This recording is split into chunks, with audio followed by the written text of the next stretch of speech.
በኢትዮጵያ ነባራዊ ሰማይ ስር ከባሩድ ጭስ እየበለጠ የሚለበልብ ከጥይት ድምፅ እየበለጠ የሚጮህ አዲስ የጦር ግንባር ተከፍቷል። ዳንኤል ክብረት የፋኖ ኃይሎችን ዝንብ ሲሏቸው፣ ዘመነ ካሴ በበኩላቸው ዲያቆኑን መግላሊት ብለው ሰይመዋቸዋል። ጦርነቱ ከሸለቆዎች ወጥቶ ወደ ስልካችሁ ስክሪን ገብቷል። በየቤታችሁ ተቀምጣችሁ በፌስቡክና በቲክቶክ የምታዩት እያንዳንዱ ቃል፣ የሚጋራው እያንዳንዱ ቪዲዮና የሚሰነዘረው እያንዳንዱ ስድብ መደበኛ ፖለቲካ ሳይሆን የሰውን ልጅ ማንነት ሰልቦ ለማጥፋት የሚዘጋጅ ስነልቦናዊ ምሽግ ነው። በአንድ በኩል የመንግስት ከፍተኛ ባለስልጣናትና ሚኒስትሮች የዲጂታሉን ዓለም ተቆጣጥረውታል። በሌላ በኩል ደግሞ የፋኖ ኃይሎችና ደጋፊዎቻቸው በየደቂቃው የሚለቁት መረጃዎች፣ ትረካዎችን ይገዳደራሉ። ነገር ግን በዚህ ስልታዊ ፍጥጫ ውስጥ እጅግ አስፈሪ ክስተት አሊያም ጦርነት ተከስቷል። ያም የቃላት ጦርነት ነው። የመንግስት አማካሪው ዲያቆን ዳንኤል ክብረት ዝም ሲላቸው፣ በምላሹ ደግሞ መግላሊት የሚል ስያሜ ተሰጥቷቸዋል። እነዚህ ተራ ስድቦች አይደሉም። የሰውን ልጅ እንደ ተባየ መቁጠር፣ ተቃራኒን ወገን እንደ ቆሻሻ የማየት አደገኛ የታሪክ አዙሪት መጀመሪያዎች ናቸው። ሩዋንዳን ወደ ገሃነም የቀየራት በረሮ የሚለው ቃል ነበር። ናዚ ጀርመንን በአይሁዳውያን ደም ያጠባት አይጥ የሚለውን ስያሜ ተጠቅሞ ነበር። ዛሬም በኢትዮጵያ ምድር ላይ የቃላት መርዞች ለታላቅ ጥፋት ግብአት እየሆኑ ነው። እነዚህ ቃላት በዲጂታል ዓለም ሲወረወሩ፣ በመሬት ላይ ያለው ግን እውነተኛ ሰቆቃው የአማራ ሕዝብ ጫንቃ ላይ አርፏል። ቃላቶቹ በጥይት ተለውጠው ንጹሐንን እየቀጠፉ ናቸው።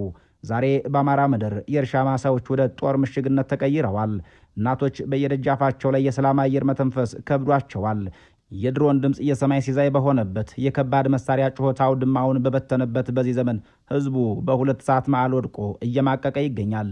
የገበሬው ማረሻ ተሰብሯል። የህፃናት ትምህርት ቤት በር ተዘግቷል። የቤተ ክርስቲያናት ደወል ከጸሎት ይልቅ ለለቅሶ የሚመታ ሆኗል።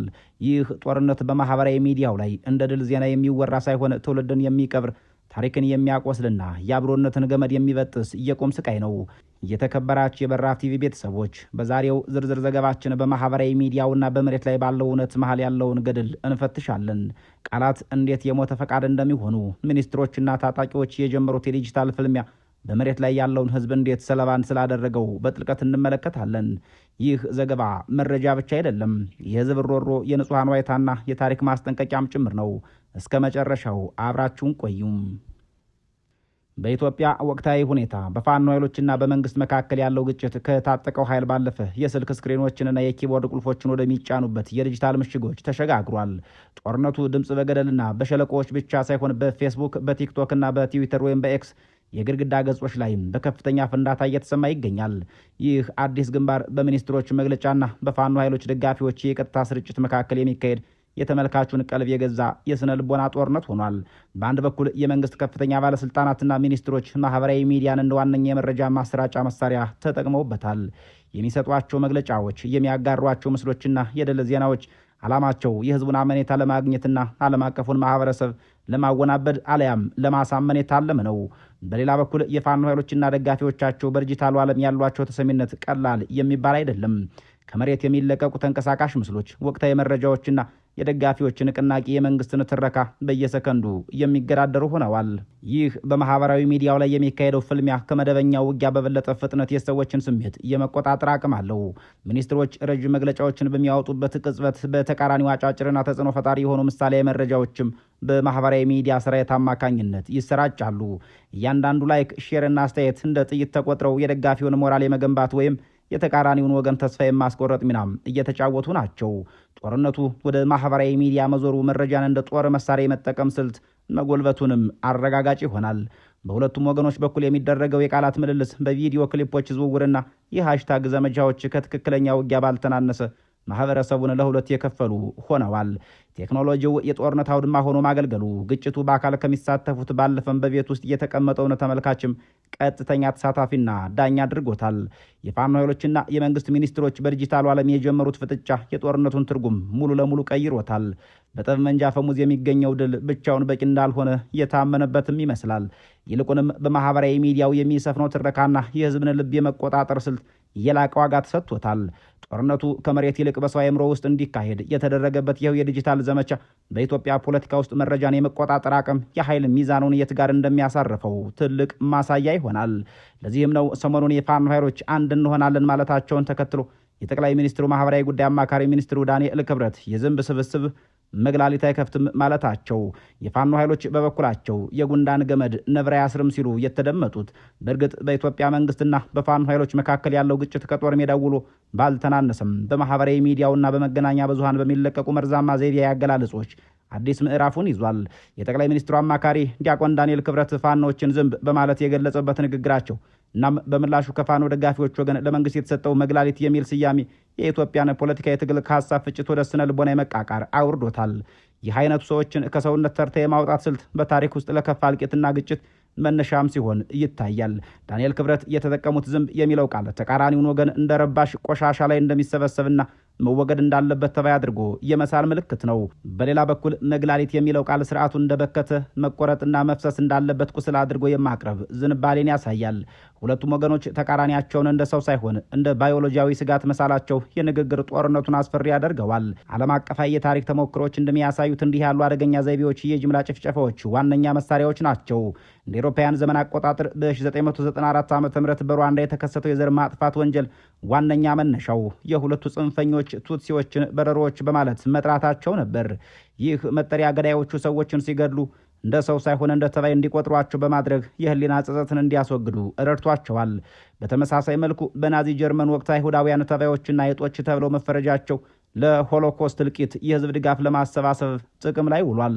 በአሁኑ ወቅት በሩሲያና በዩክሬን ጦርነት ውስጥም ተመሳሳይ የቃላት ጦርነት የሚስተዋል ነው። ዩክሬናውያን የሩሲያን ወታደሮች ኦርከስ ወይም ጭራቆች ሲሉ ይጠሯቸዋል። በምላሹም ሩሲያውያን የዩክሬን ወታደሮች ናዚዎች በሚል ስያሜ ይፈርጃሉ። እነዚህ ስያሜዎች ተራ ስድቦች ሳይሆኑ ተቃራኒ ወገን እንዲገደል ወይም እንዲጠፋ የሞራል መሰረት የመጣል ስራዎች ናቸው። የኢትዮጵያ ዝንብና መግላሊት ፍጭትም ከዚሁ አደገኛ የታሪክ አዙሪት ጋር ቀጥተኛ ተያያዥነት አለው። የቃላት ጦርነቱ ወደ ማህበራዊ ሚዲያው ሲሸጋገር ደግሞ ተጽዕኖ በብዙ ጥፍ ይጨምራል። ማህበራዊ ሚዲያው እነዚህን ዘይቤዎች ለተመልካቹ በቀላሉ የሚያደርስ ብቻ ሳይሆን ተመልካቹ በየጎራው ተከፋፍሎ አክራሪ አቋም እንዲይዝ የሚያደርገው ነው። ሚኒስትሮችና ተጽዕኖ ፈጣሪ ግለሰቦች የሚወረውሯቸው ቃላት በመሬት ላይ ያላለው ታጣቂ ኃይልም ሆነ ለተራው ህዝብ የመግደል ፈቃድ እንደመስጠት ይቆጠራል። በዳንኤል ክብረትና በፋኖ ደጋፊዎች መካከል የሚካሄደው የቃላት ምልልስ የኢትዮጵያን ፖለቲካዊ ቀውስ እጅግ አሳሳቢ ደረጃ ላይ እያደረሰው ነው። የሰውን ልጅ ማንነት የሚያሳነሱ መጠሪያዎች መለመዳቸውም ህብረተሰቡ ለጥቃትና ለጭካኔ ግድያ ግድ የለሽ እንዲሆን መንገድ የሚከፍቱ ናቸው። ይህ የግንኙነት ዘይቤ የሀሳብ ልዩነቱን ወደ ህልውና ጦርነት ቀይሮታል። በሁለቱም ወገኖች የሚሰነዘሩት ዘይቤ ጥቃቶችም ለወደፊቱ እርቅና አብሮነት ትልቅ እንቅፋት የሚሆኑ ጥቁር ጠባሳዎችን ጥለው ያልፋሉ። በእርግጥ ዛሬም ቀደምት ስልጣኔዎቹ እየበቀሉባት የአድባራትና የገዳማት መፍለቂያ የሆነችው የአማራ ምድር ዛሬም በሰላም አዝመራ ፋንታ የጥይት ድምፅ፣ በደስታ ዜማ ፋንታ ደግሞ የጭንቀት ዋይታን እያስተጋባች ነው። ትናንት ባለመለሙት የእርሻ ማሳዎች ላይ ዛሬ የባሩድ ጭስ ይጨሳል። ትናንት ልጆች በሰላም ወደ ትምህርት ቤት በሚሮጡባቸው እኒያ መንገዶች ላይ ዛሬ ድንገት ከሰማይ የሚወረወር የድሮን ጥቃትና የከባድ መሳሪያዎች ፍንዳታ የሞት ጥላ ሆነው ያንዣብባሉ። በየገጠሩና በየከተሞቹ የሚታየው ትዕይንት ልብ የሚሰብር ነው። መርጅና ዘመናቸው የልጅ ልጅ አይተው መርቀው ሊያርፉ ሲገባ በጎበጠ ጀርባቸው ጥቂት ስንቅ ቋጥረው በዱር በገደል የሚንከራተቱ እናቶችን ማየትም እየተለመደ ሆኗል። የቤታቸውን ደጃፍ ተቀምጠው የልጆቻቸውን መምጣት ይጠብቁ የነበሩ አባቶች ዛሬ ልጆቻቸውን በገዛ እጃቸው የሚቀብሩበት አሊያም ደግሞ ደብዛቸው ጠፍቶ የሚቆዝሙበት የጭንቅ ዘመን ሆኖባቸዋል። አውድማው በሰብል ሳይሆን በሬሳ ተሞልቷል። ጎተራው ባዶ ሆኖ የረሃብ አውሬ በየቤቱ እያንኳኳ ነው። በአማራ ክልል የተለያዩ አካባቢዎች የሚኖረው ሕዝብ በሁለት እሳት መካከል ተወጥሮ ይገኛል። ከሰማይ የሚዘንበው እሳት ሕይወቱን ሲቀጥፈው፣ በመሬት ላይ ያለው የእገታና የፍጅት ዜና ደግሞ ሰላሙን ነስቶታል። ለዘመናት የገነባቸው መሰረተ ልማቶቹ ሆስፒታሎችና ትምህርት ቤቶችም ወደ ጦር ሰፈርነት ተቀይረዋል። ጤና ጣቢያዎች የመድኃኒት ክምችታቸው ተሟጦ እናቶች በወሊድ ምክንያት በየመንገዱ የሚቀበሩበት፣ ሕፃናት ደግሞ በተላላፊ በሽታዎች የሚረግፉበት ምድር ሆናለች የአማራ ምድር። ይህ መከራ ከቁሳዊ ውድመትም በላይ በየትውልዱ ስነ ልቦና ላይ የሚተወው ጠባሳ እጅግ ጥልቅ ነው። ያ የገበሬ ሮሮ ደግሞ የዚህ ሰቆቃ ትልቁ ገጽታ ነው።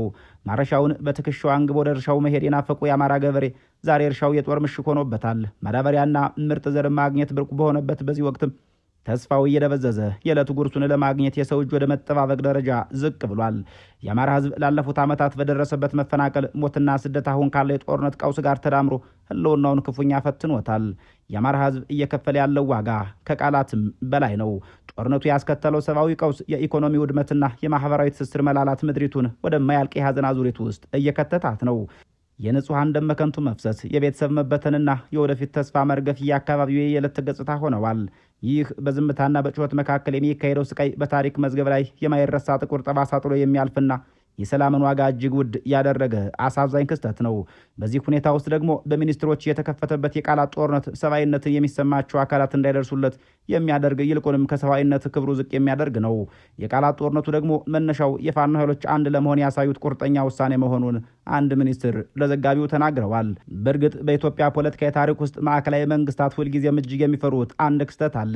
ያም ክስተት በክልል ደረጃ የሚነሳ የተቀናጀና የተዋቀረ የህዝባዊ ኃይል አንድነት ነው። በአሁኑ ወቅት በመንግስትና በፋኖ ኃይሎች መካከል ያለው ፍጥጫ ወደ ከፍተኛ ደረጃ ከተሸጋገረ ሲሆን ፋኖቹ ከተበታተነ የሽምቅ ውጊያ ወጥተው ወደ አንድ ወጥ እዝና መዋቅር ለመምጣት በሚያደርጉ ጥረት ሳቢያ እንደሆነ ይነገራል። ይህ አንድነት ለመንግስት ለምን የህልውና ስጋት እንደሆነ የታሪክ ማጣቀሻዎችንና ዓለም አቀፍ ክስተቶችን በማንሳት መመልከቱ ደግሞ የበለጠ ግልጽ ምስል ይፈጥራል።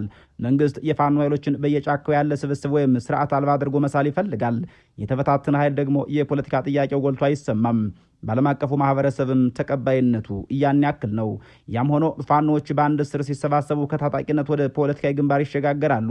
ያ ደግሞ መንግስት የኃይል ሚዛኑን እንዲያጣ የሚያስገድደው ነው። በታሪክ ማጣቀሻነት ብንመለከተው በ1960ዎቹና በሰባዎቹ መጀመሪያ የነበሩት የኤርትራ ነጻነት ግንባር ኢፒኤልኤፍ እና ህወሓት መጀመሪያ ላይ የተበታተኑ ጥቂት አማጽያን ነበሩ። የደርግ መንግስትም እነርሱን ለመደምሰስ ያልተቸገረ መስሎት ነበር። ዳሩ ግን እነዚህ ኃይሎች መዋቅራዊ አንድነት ፈጥረው በአንድ ህዝብ መመራት ሲጀምሩ ግዙፉን የደርግ ሰራዊት መቋቋም ብቻ ሳይሆን ስርዓቱንም እስከ መጣል ደርሰዋል። መንግስት ዛሬ ላይ በፋኖ ላይ የሚያየው ይህንን የታሪክ ጥላ ነው።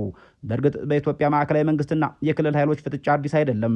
አጼ ቴዎድሮስ ኢትዮጵያን አንድ ለማድረግ ሲነሱ ትልቁ ፈተናቸው የነበሩት የተበታተኑት የመሳፍንት ኃይሎች ሳይሆኑ እነርሱ ተባብረው ማዕከላዊ መንግስቱን የሚገዳደሩበት እድል ነበር።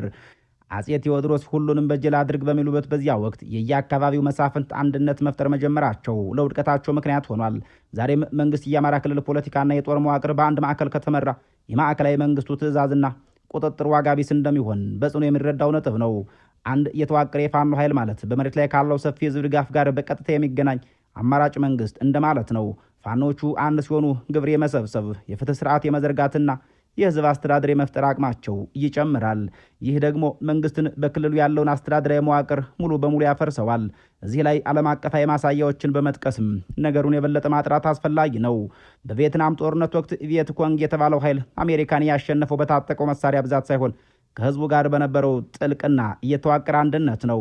መንግስት የፋኖን አንድነት የሚፈራው ይህ አንድነት ወደ ህዝባዊ እምቢተኝነት ተቀይሮ ክልሉን ሊገዛ የማይችል ስለሚያደርግበትም ጭምር ነው። ዓለም አቀፍ ኃይሎችና ዲፕሎማቶች ድጋፍ የሚሰጡት ወይም ለድርድር የሚቀመጡት አድራሻ ካለውና አንድ ወጥ ድምፅ ካለው አካል ጋር መሆኑ ደግሞ የፋኖን አንድነት በእርግጥ የሚፈራ ያደርገዋል። ፋኖቹ ተበታትነው እስካሉ ድረስ መንግስት የሚያነጋግረው አካል የለም በማለት ሰበብ ማቅረብ ይችል ነበር። ፋኖቹ በአንድ አመራር ስር ሲመጡ ግን ዓለም አቀፉ ማህበረሰብ መንግስትን ከዚህ ኃይል ጋር ተደራደር የሚል ግፊት ማድረጉ አይቀሬ ይሆናል። ይህ ደግሞ የመንግስትን የበላይነት የሚሸረሽርና የፋኖን ህጋዊነት የሚያረጋግጥ ይሆናል። አንድነት በራሱ ትልቅ የጦር መሳሪያ ነው። የተበታተነ ኃይል ለተስፋ መቁረጥና ለከዳተኝነት እየተጋለጠ ነው። አንድ ወጥ እዝ ሲኖር ግን የታጣቂውም ሆነ የደጋፊው ህዝብ ሞራል ዳግም ይገነባል። መንግስትም ይህንን ስነ ልቦናዊ ስጥመት ለመስበር የከፍተኛ ባለስልጣናትን ንግግር፣ የሚዲያ ዘመቻና የውስጥ መከፋፈል ስልቶችን ይጠቀማል። ፋኖቹ አንድ ሆኑ ማለት እነዚህ የመንግስት ስልቶች ከሸፉ ማለት ነው። የፋኖ ኃይሎች አንድነት ለመንግስት ተራ ወታደራዊ ስጋት ብቻም ሳይሆን መዋቅራዊና ፖለቲካዊ የመኖርና ያለመኖር ጉዳይ ጭምር ነው። የታሪክ አዙሪት እንደሚያሳየው የኢትዮጵያ መንግስት በጦር ሜዳ ከሚገጥሟቸው ተዋጊዎች ይልቅ በሐሳብና በመዋቅር የተሳሰሩ የህዝብ ግንባሮችን አጥብቆ ይፈራሉ። ፋኖቹ በአንድ ቃልና በአንድ ህዝብ መቆም መቻላቸው የመንግስትን ቁጥጥር ስልት ድባቅ የሚመታና በኢትዮጵያ የኃይል ሚዛን ላይ አዲስ ምዕራፍ የሚከፍት በመሆኑ መንግስት ይህ አንድነት እንዳይጸና ያለውን አቅም ሁሉ ተጠቅሞ መረባረቡ አይቀሬ ነው። ክቡራን ቤተሰቦች፣ ባለፉት ደቂቃዎች ለመዳሰስ እንደሞከር ነው በኢትዮጵያ እየተካሄደ ያለው ግጭት በጠመንጃ አፈሙዝ ብቻ የሚወሰን ሳይሆን የሰውን ስነ ልቦና ለመቆጣጠር በሚደረግ ጥልቅ ቃላት የዲጂታል ጦርነት ጭምር የታጀበ ነው። መንግስትና የፋኖ ኃይሎች የከፈቱት የማህበራዊ ሚዲያ ዘመቻ መረጃን እንደ ጦር መሳሪያ በመጠቀም ተቃራኒን ወገን የማዳከም ስልት ዋነኛ መገለጫ ሆኗል። ይሁን እንጂ በዚህ የቃላት ፍልሚያ ውስጥ የሚሰነዘሩት ዝንብና መግላሊት የመሳሰሉ ሰውን ከሰውነት ተርታ የሚያወርዱ ዘይቤዎች የታሪክን መራራ ትምህርት ወደ ጎን ያገለሉና ለከፋ ሰብአዊ ቀውስ መንገድ የሚከፍቱ አደገኛ ምልክቶች ናቸው። ዓለም አቀፋዊ ተሞክሮዎች እንደሚያሳዩትም እንዲህ ያሉ መጠሪያዎች ሲለመዱ የሰው ልጅ ህይወት ዋጋ እያጣ ይሄዳል። የጥላቻው ግንብ ለእርቅና ለሰላም የማይበገር ሆኖ ይገነባል። በዲጂታሉ ዓለም የሚካሄደው የድል ትረካና የቃላት ጦርነት ምንም ይሁን ምን መሬት ላይ ያለው እውነት ግን በአማራ ህዝብ ጫንቃ ላይ ያረፈው ያ ሰቆቃ ነው። የንጹሐን ደም መፍሰስ፣ የቤተሰብ መበተንና የወደፊት ተስፋ መርገፍ በማህበራዊ ሚዲያ በሚለጠፉ ሃሽታጎች የሚታከም አይደለም። ይልቁንም የፋኖ ኃይሎች ወደ አንድ ወጥ መዋቅርና አንድነት ለመምጣት የሚያደርጉት ያ ጥረት በመንግስት ዘንድ እንደ ትልቅ ስጋት መታየቱ ጦርነቱ ከወታደራዊ ግጥሚያ ይልቅ የፖለቲካ የበላይነትን የሚያስ ትግል መሆኑን የሚያረጋግጥ ነው። በማጠቃለያው የኢትዮጵያ ወቅታዊ ሁኔታ የሚያሳየው ጦርነቱ አውድማውን ቀይሮ ወደ ሰው አእምሮ መግባቱን ነው።